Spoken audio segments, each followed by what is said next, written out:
Hey everybody, thank you for tuning in to Indie Dave Comics. I, of course, am Indie Dave. We're going to review this book today, and I think it's getting a little bit of a bad rap for some people.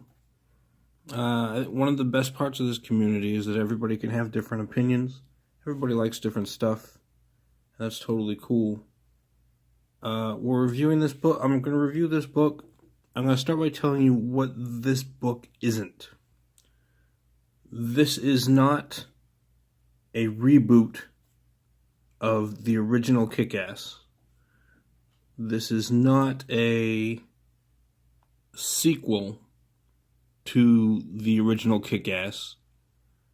This isn't the old Kick-Ass, and this is not the new Kick-Ass.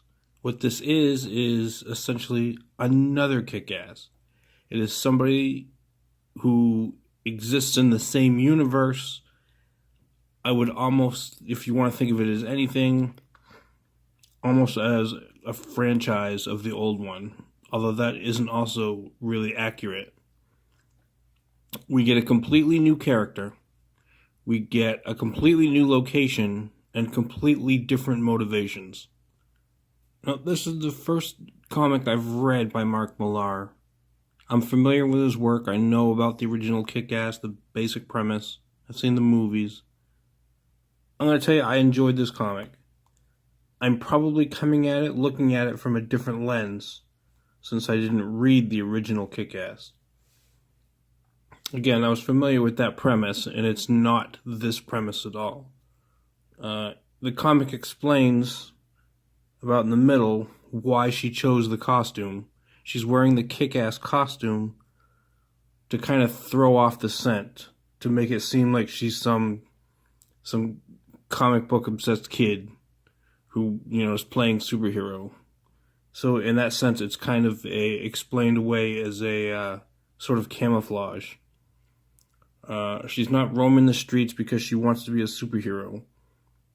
Through circumstances of her kind of jackass husband, she's been forced into single motherhood and has to pay the bills. She's just getting out of the military, and we're getting the violence right away. It's one of those things where the comic starts. It kind of starts at the end, where you get she's just been captured and dressed up as Kick-Ass, and the bad guys are trying to figure out who she is and what's going on.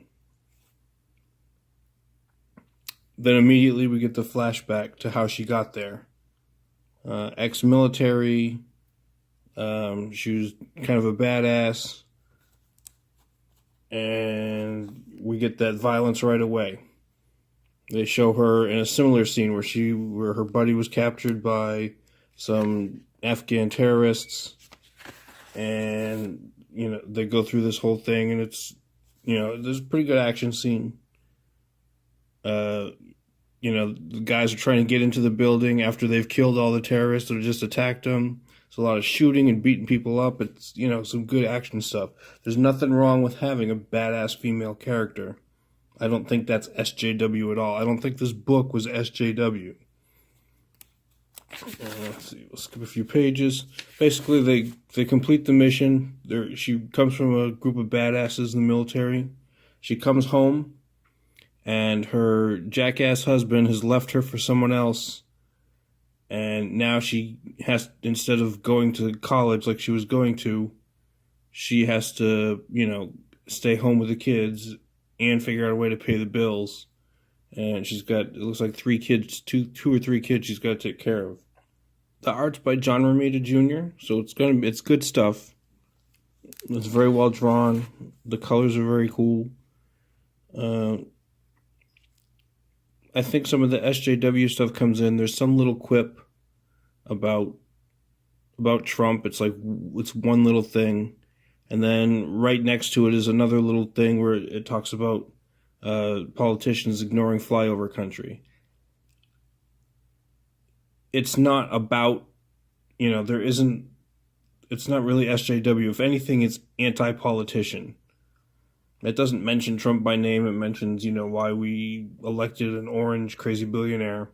And then it says something about politicians ignoring flyover country. So to me, anybody in flyover country is generally conservative or would generally, majority have voted for Trump. So it really attacks politicians, not any particular side. And that's pretty much the extent of the politics in this book.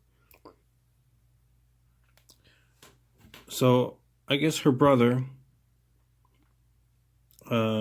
tries to get her to work. She gets out of the military. She can't find a job. Her brother tries to get her to work in a security for a club, which does all kinds of illegal stuff, and she wants nothing to do with that. She decides, after all of her other options are out, that she's going to basically play Robin Hood. She's going to dress up like Kick-Ass, and she's going to rob from criminals, keep half of it, and give the other half to, the poor. One of the issues that Zach brought up when he reviewed this book was that she has other options. The GI Bill offers other things, which she was going to use the GI Bill anyway to go to school. That's legitimate. I think they kind of brush over a lot of stuff to get to the story that he wanted to get to. If I have any criticism of this book, it's that I guess her origin story is a little bit rushed. I think he wants to get to the action, which is fine. Like I said, that would be. I think that's a legitimate criticism.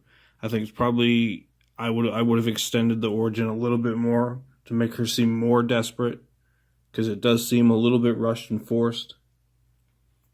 But I don't think this book was bad at all. I'm going to recommend this book. Like I said, I think you should come at it from a different lens, I think, than some people have. There was nothing terribly SJW about this book. I thought it was very good.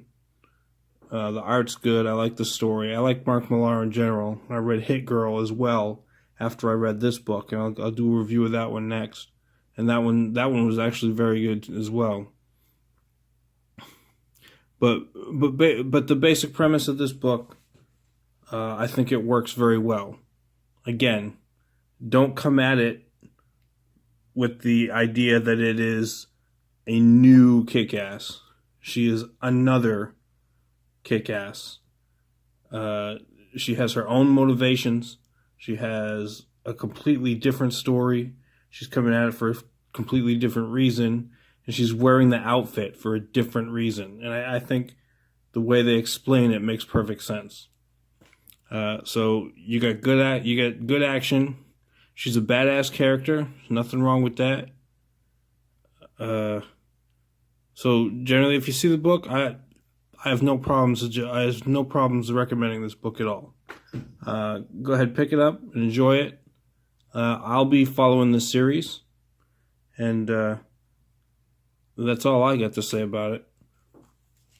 Thanks again for tuning in. Once again, I'm Indie Dave. You can find me on Twitter at Indie Dave Comics with an X. You can find me on Facebook. You can find me on Instagram. Although most of the time you'll find me on Twitter. Please like and subscribe this video. Enjoy the rest of your day. Please hang up and try again.